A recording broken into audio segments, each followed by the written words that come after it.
Damn it. I really wanted to watch that movie. Oh, well. Well, hello, everyone, and welcome to a special episode, a very special episode of Jim and Rob Overanalyze Movies, the live video podcast for people who love to talk about have a deeper conversation about the movies we watch today.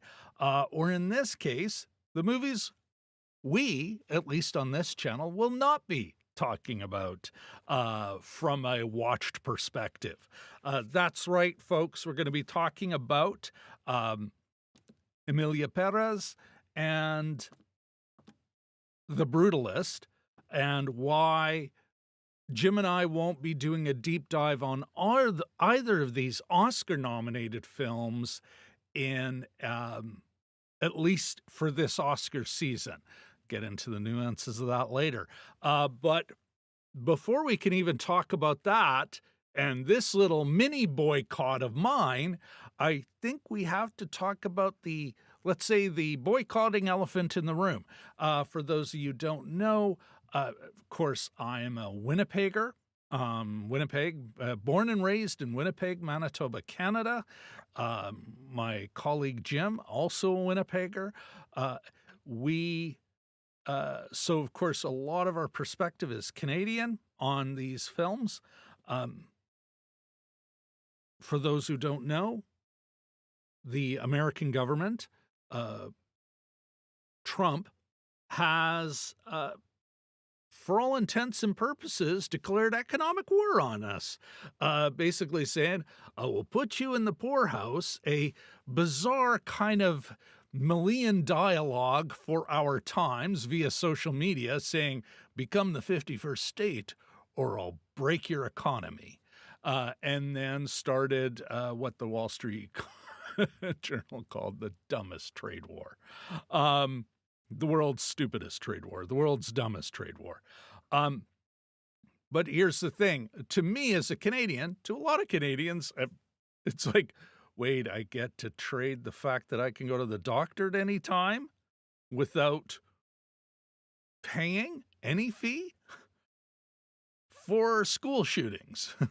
I don't like that trade. I don't like that trade-off at all. So what has happened is that there was a significant kind of BS, bunch of tariffs that were going to be applied across the Canadian economy. a blanket tariff, except on oil, interestingly enough, because, of course, not oil. Um,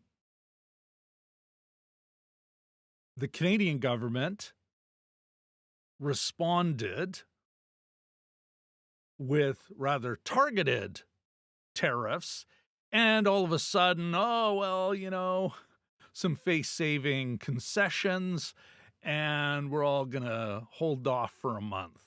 But in the meantime, this sword of Damocles, this economic sword of Damocles, is being held over everyone north of the Canada-US border. And so what we have here in Canada is a growing movement to boycott everything American. Of course, how does this affect a channel like this? Most of the pop culture we consume is American. This is primarily what Jim and I talk about. We do cover more foreign film than some, but most of it is, like I say, it's about the films we watch today. Um, we're going to look at this much like the Canadian government, and much like I suspect all Canadians should, in a targeted sense. To sort of look at, it's like, okay, why are we watching that? What value does it have?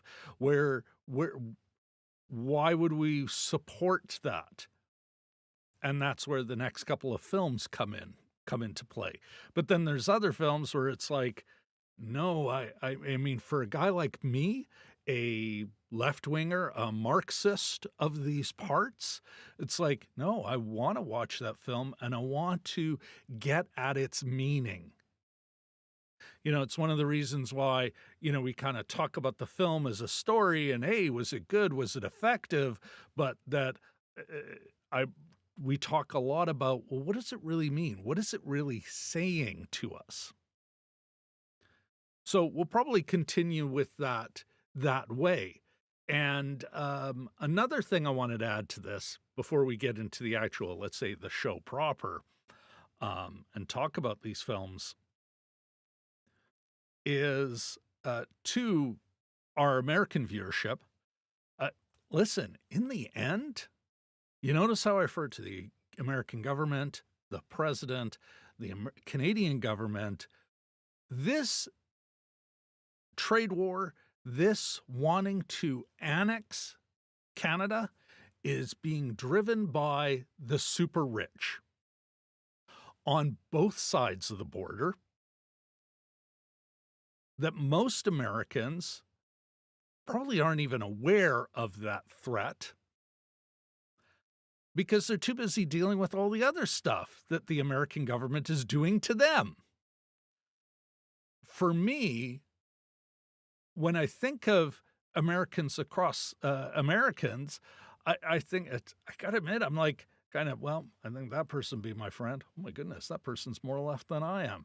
Oh, that person may be a racist piece of shit, but that doesn't stop the fact that their employer is screwing them. And that's what's important to me. That even the folks that are, oh, Canada, what do you, it's like, you don't mean anything and we could take you overnight and all this bombastic, hyper-masculine bullshit. You know what? Those people we should be on the same side. They have just been, let's say, ill-educated.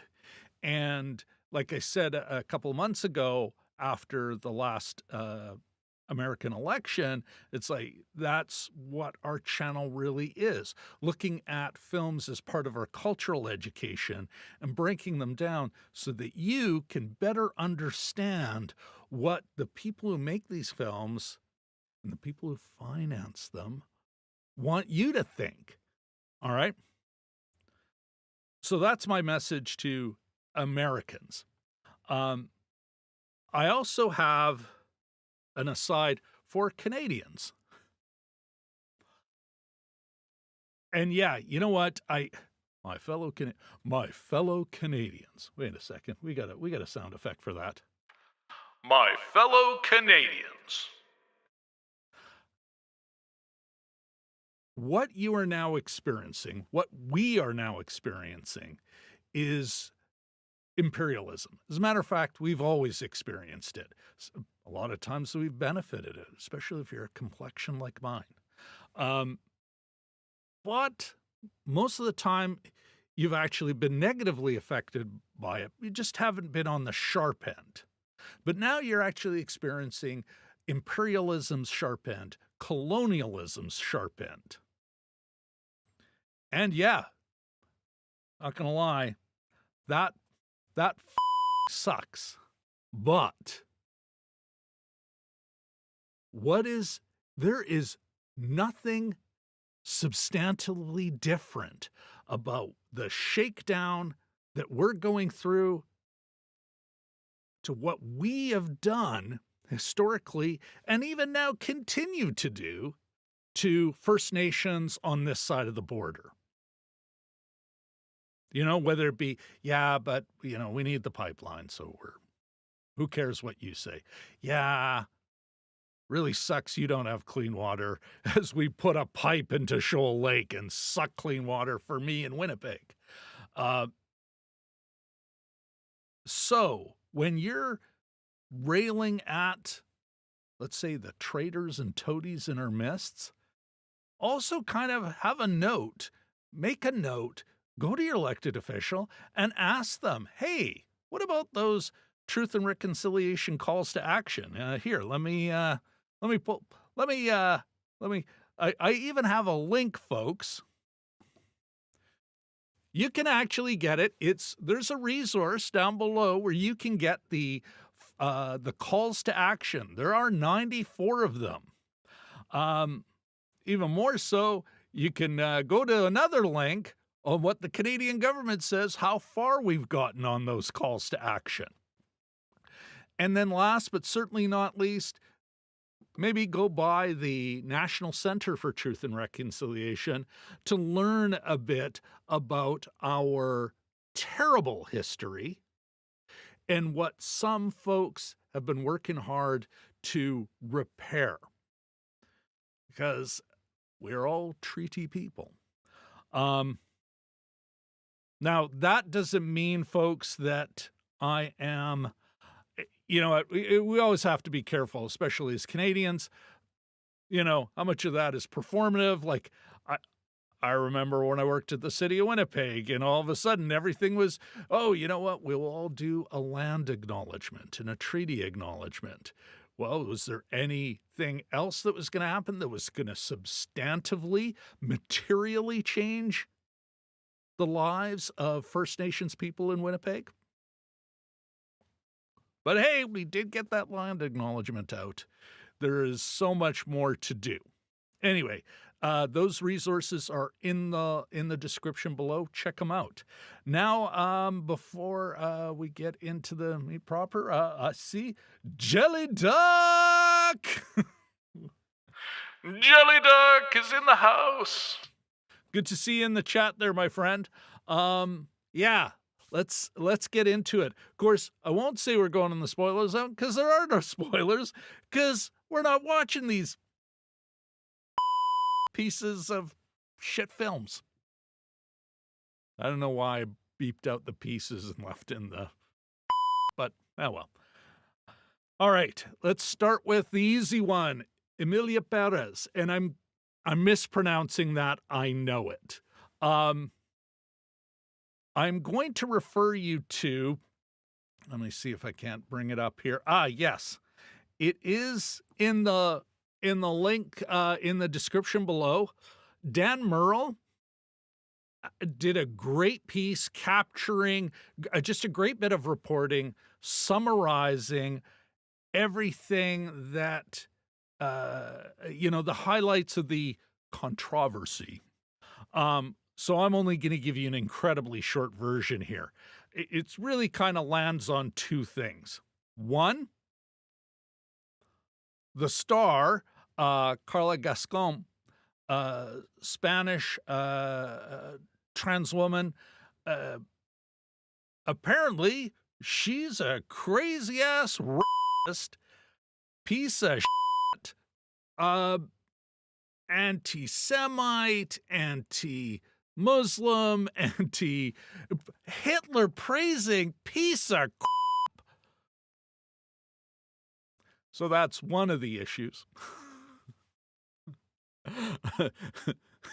Or to quote a Canadian blogger, and damn it, I'm now forgetting her name, but she's like, when asked, what would you say to her if you were meeting with her now? I got nothing to say to her. She's just another racist. So just a mic drop moment. The other half of the controversy, and I do have another link, although it's a little more, I don't know, problematic maybe. Let me see if I can't pull it up here. Yes. You know, the phrase narco musical sounds like an oxymoron. Here we are, folks. Snarky J does a pretty solid rant from a American, Cuban-American, Hispanic angle on the film.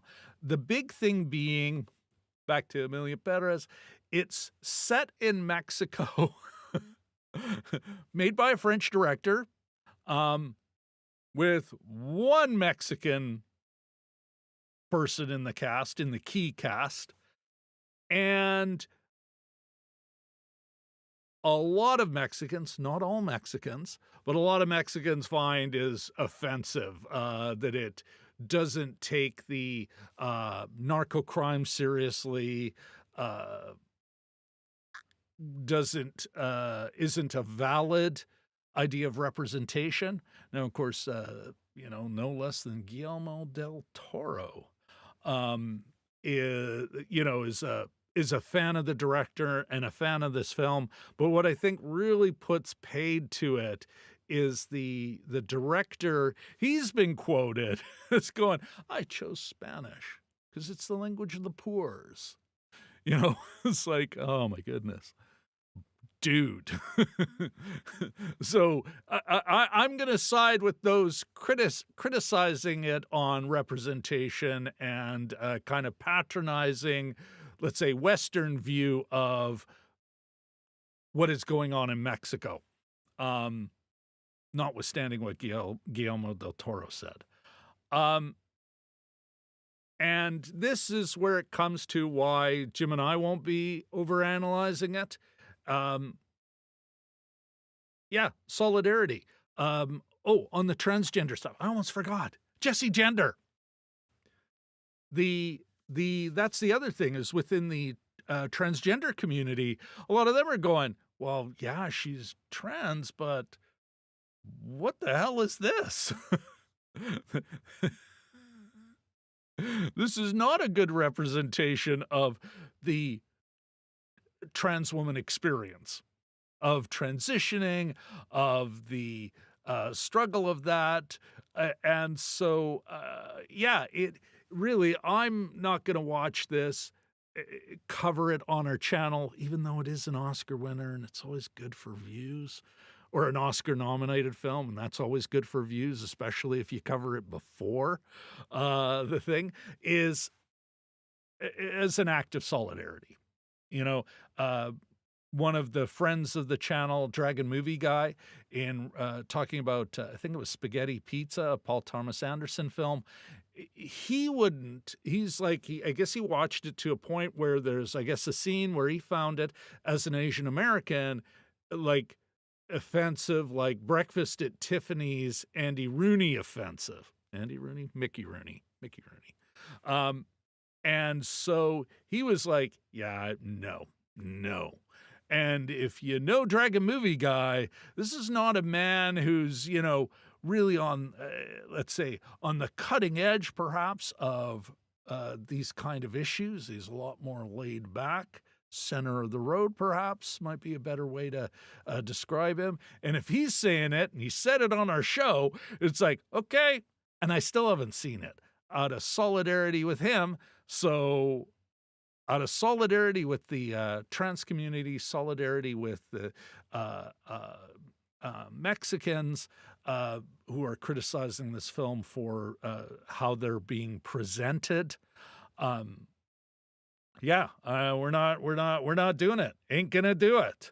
Um, Now, couple of caveats here. One, I gotta admit, both Jim and I weren't that interested in the film in the first place, so before any congratulations come our way, not that we would get them, but before any of them do, it's like, yeah, I gotta admit, it was like there's something from the get-go, the original, it's like, "Oh, I have 0 interest in watching this movie."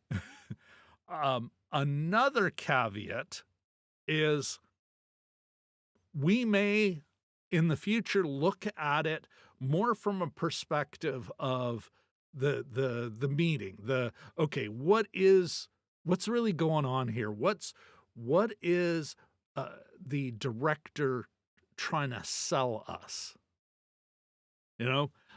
So that's a possibility. Um, I don't know. Anyway, that's about it for that. Of course, this might be a perfect time to ask you for a like, a subscribe, and let's not forget to ringy ding that bell. All right, let's uh let's move forward. Moving forward. And of course, please comment down below what you think about the Emilia Perez, all the controversy, the question that is being proposed here. Do you think we're got our head up our AWS? Do you think we're, or at least me, am I just some what liberal? Uh, you know, projecting what I think, or what does the right wing call it? Virtue signaling. I can kind of tell my opinion of that, but if you've got a decent argument for it, please, I want to hear it. Um, all right, moving forward. Oh, this is going to be a quickie. Um, the Brutalist. Now, this is a tougher one. And I was praising Dan Murrell earlier. I'll be him now. um, I was looking forward to this flick. Uh, Having worked at Winnipeg City Hall, which was just an ugly, brutalist pile, I am not a fan of the architecture, but I see why it's important, and the context it came out of, um, that some of these folks are, came out of war-torn Europe to, let's, further west into North America, or let's say Can America. Um, eh, you know, it's a fascinating story. I was looking forward to it. And then it came out that AI, generative AI, was involved. And so I watched Dan Murrell, and let's go back to Dan. Let's go back to Dan. Dan Murrell in this piece does some of the reporting, but also picks a side. I think the wrong side. I think his arguments are terrible.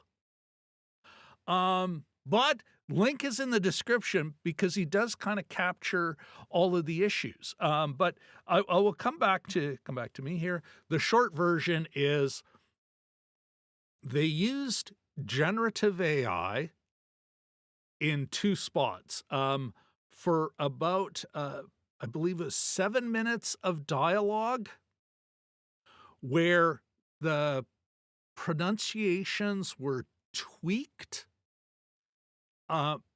to be more authentic to the Hungarian voice of that time and era. The other space it was used in was, for about a minute, some visual stuff. uh, basically a bit of an animation, bit of an illustration animation near the end of some of the buildings, a kind of a look of, architectural drawings or sketches of this style of architecture of the subject's work. For the AI part, the generative AI, what they did was for the voice, they recorded the actors' voices. They also fed Hungarian voices into it's called Respeecher, a Ukrainian startup with their own AI voice thing. They fed that into it and used that to kind of tweak the original actors' voices to hit those uniquely Hungarian accents, vowels, etc. Just to again pump up the authenticity. And then on the drawing side, what they did was the art director used Midjourney, a generative AI thing, pulled the digital slot machine several times, and then popped out with, gave that to an illustrator to basically, turn it into an actual thing instead of something that's obviously out of Midjourney. According to the reporting,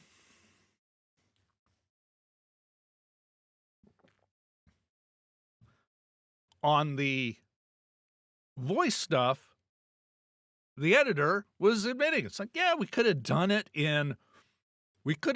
with Pro Tools, with the tools they have available. Pro Tools is a digital audio workstation. I'm familiar with this because as a voiceover artist and podcast editor, I have had to a number of times. I got to cut this piece of, I've had to do this where I've had to cut vowels and consonant sounds to fix something in a podcast where it's like, oh, some weird digital thing happened.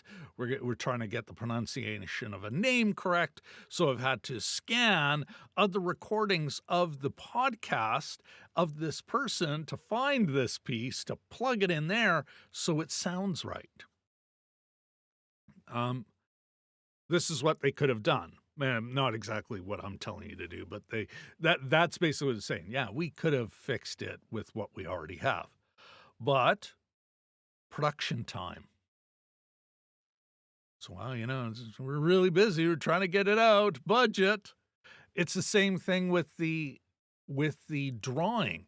What would have been a time when the production designer would have said, to one of the art department or that illustrator, it's like, okay, this is kind of what I'm thinking. Here's my sketch. Go give me something.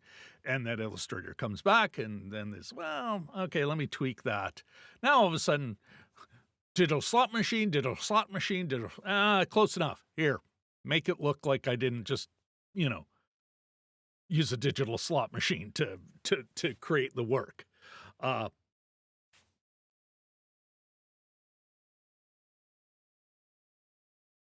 Screen Actors Guild just went on strike over this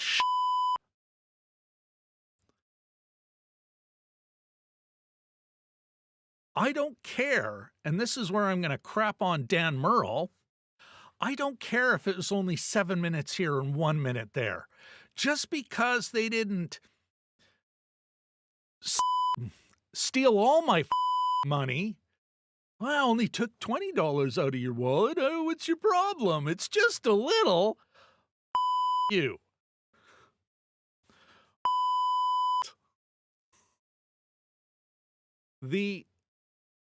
That is such a terrible excuse. And it also, again, this is why SAG, this is why the writers, this is why they went on strike. This is the real reason for AI, especially in this art form. It's got nothing to do with new ideas or bringing down the gatekeepers or anything. It's all about speed up, cost efficiency. And if you don't fight on it now, if you don't hold the line now, at what point does it become, hey, only 20 minutes of the movie? And well, half of the movie was done that way. Bullshit. Especially when, and I was recently at an interview with a reporter, I'll put a link up here when that report comes out, but I was saying, listen, AI, generative AI, is a world-burning plagiarism machine. Now, until these tools, which I still don't understand the use case, maybe this is a niche thing, but it's really just seems to be a way of paying people less. But deal with the environmental aspect and deal with the theft aspect. Because here's the thing, that production designer, as she's pulling that digital slot machine, everything she got was based on the Mid-Journey stealing everyone's stuff. Well, I'm really upset about this. Scraping the internet, chopping it all up, basically providing her with plausible deniability. She's not plagiarizing. She went to this machine. Who plagiarized? Especially, you think about it, the prompt she's putting in are, go get me that. Brutalist, this, so it's like, great, we'll take every picture of Brutalist thing and just regurgitate it to you. And then at the end that you hired an illustrator when you probably would have had to pay them at least a little bit more to go back and forth. That. Yeah, so this really bothers me. But this isn't the only reason. It isn't just the use of AI. It isn't just the use of AI for what everyone was saying it was for, really about cutting costs. Just screwing workers. But, and this is where Dan Murrell, as great as a reporter as he can be, he and so many others carrying industry water. Like, quick aside here. Ooh. Walt 65 is in the house. Walt 65! From Walt's Flicks Picks. Saying audio quality in many modern productions is insulting and awful. I'm going to come back to that. Let's put a pin in that, because that's something I can editorialize from some expertise. But, right, Dan Murrell. Let's go back to the minor overlay. In this, he makes a number of pro-industry arguments, pro-this film arguments that are ridiculous. One, even though in his own reporting, he says, yeah, that's why they did it. Speed up, production time, got to get it done, tight budgets. He then later says, it's like, actually, it wasn't less people employed, more people were employed, because this AI company, this Respeecher that got involved, that's more. That's a good thing. And he doubles down on it and he says, well, they're a Ukrainian company. Well, Ukraine is being invaded. What are you, against Ukrainian freedom? You, man. Only eight orphans were employed by this. What are you, against orphans? You, Dan. Come on. Get your head out of your ass. That's a terrible argument. It's such a straw, you got a mix of straw man and straight up misdirection. Who the hell cares where that company's from? Saying it's like, the guy stealing my stuff is, you. But one of the other arguments made is, well, they fed, like, I guess, Adrian Brody actually recorded his own grandfather who, is like, was born and raised in the accent they wanted. Because it's not just modern Hungary, it's, post-war and war Hungary, wartime Hungary, mid-century Hungary accent. And, so is it really generative?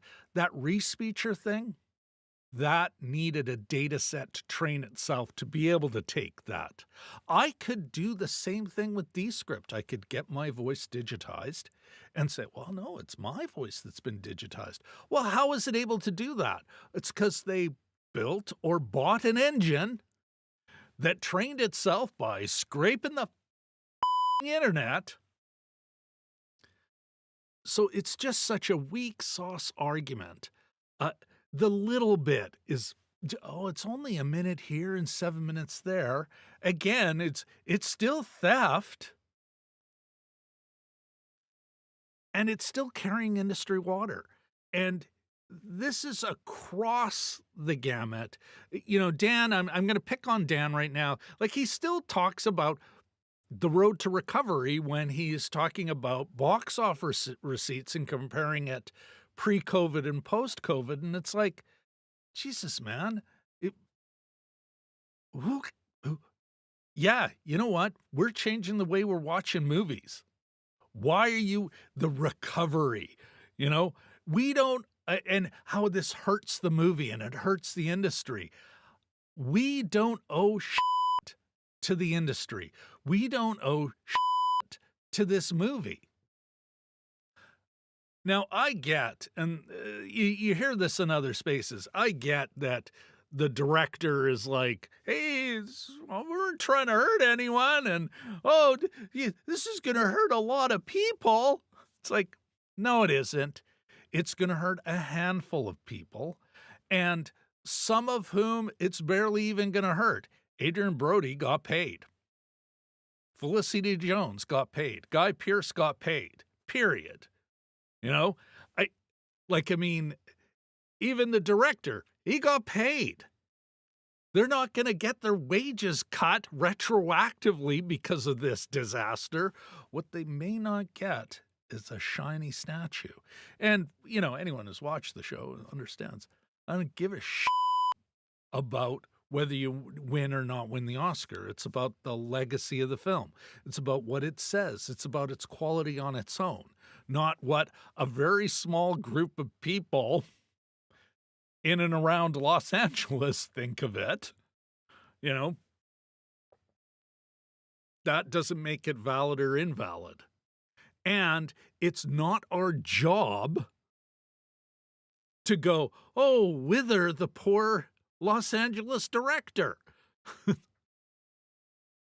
Especially when you're picking the industry capital against the very workers it needs to make the stuff. You class traitor. Now, do I think Dan Murrell's like a terrible and evil human being? Of course not. He does do good work, and I still think you should watch his piece. And then come back here and comment. Maybe I've totally misinterpreted it. I don't think I have, but maybe I did. And he does, again, he does some great reporting. His box office stuff is always solid. His capture of the highlights of what's going on here is also good. But yeah, he is what a lot of, I think, film tubers do, which is start to think that their interest and industry interests align. They do not. If you're going to have solidarity, it's with the workers who actually make the film. And not just, it's why we report on, it's why we do the social nutrition checklist. Never mind if it's any good or not. What did it say? And how was it made? So yeah, this movie that I wanted to watch, I couldn't watch it in good conscience. I just couldn't, especially as I've been railing against generative AI since it finally dawned on me how awful it was. Speaking of which, there was another terrible argument of Dan's. It's like, everyone, they were talking about this 2 years ago. Well, yeah, a couple of years ago, it was just a weird toy, and what can be done? And what is this thing anyway? As we've learned, it's a world-burning plagiarism machine. And yes, like I told the reporter, it's like, deal with the world burning, deal with the plagiarism, then we can talk. Stop those two things, then we can talk about how generative AI can, how it can be used to create new things. But until you deal with that stuff, hit the road. All right, enough of me ranting and raving about that. This is why we won't be watching that. I do have one more thing to say regarding this kind of thing, especially the Ukraine. Oh, God damn it. That Ukrainian thing really bugs the living, just the living shit out of me. Folks, and this comes back to, and I say to my fellow Canadians, now that we're experiencing colonialism, we should totally be empathizing with Ukraine, the Ukrainian people, as they have been at the even sharper end of colonialism, of imperialism. But if you're going to have that little Slava Ukraina, and I'm mispronouncing that, the free Ukraine, the Ukrainian flag on your thing, well, then you better have a free Palestine one, because we cannot say, oh, it's unfair to Ukrainians. We can't go, oh, it's unfair to us, but screw Canadian First Nations, let's say First Nations on either side of our border, and Palestinians. You can't say that. We're interlocked in our being exploited. So, Jesus Christ, get your head out of your ass. All right, where the hell were we? Yes. Walt Flixbix commented about general audio quality in films right now. And yeah, I'd love to talk about this. Let me just quickly check in on the chat. Yeah, just 7 minutes, slippery slope. That's exactly it. You know what? And it's funny, Walt, anyone watching this in the replay,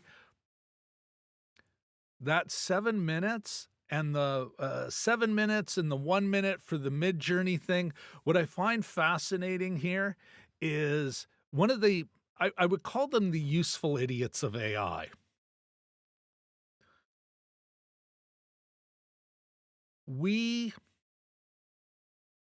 One group is finally the gatekeepers are down and anyone can create.